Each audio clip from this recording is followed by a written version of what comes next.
الحمد لله رب العالمين والصلاة والسلام على سيد الأنبياء والمرسلين أما بعد فأعوذ بالله من الشيطان الرجيم بسم اللہ الرحمن الرحیم۔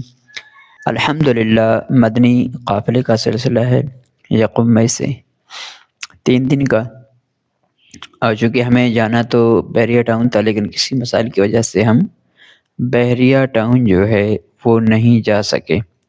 کسی قریبی مسجد میں ہم نے رات میں قیام کیا۔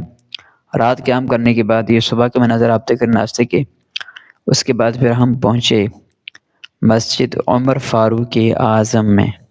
اور یہ جو آپ مناظر دیکھ رہے ہیں یہ دوپہر کے ہیں۔ دوپہر کے وقت چوک درس کا ہمارا سلسلہ ہوا۔ اس کے بعد پھر ہم نے نماز ظہر ادا کی۔ نماز ظہر ادا کرنے کے بعد پھر ہم کچھ سیکھنے سکھانے کے حلقوں میں ہم نے شرکت کی۔ اور یہ جو آپ مناظر دیکھ رہے ہیں یہ رات کے تقریباً 11:30 بجے کے ہیں۔ مبلغ دعوت اسلامی کا مختصر بیان۔ ملتے ہیں انشاءاللہ نیکسٹ ویڈیو میں، جب تک لیے اپنا بہت سارا خیال رکھیے گا۔ فی امان اللہ۔ اگر آپ نے ابھی تک چینل کو سبسکرائب نہیں کیا تو سبسکرائب کر لیجئے، لائک بھی کر لیجئے، کیونکہ اس طرح کی نئی اپڈیٹس ہم آپ کو دیتے رہیں گے۔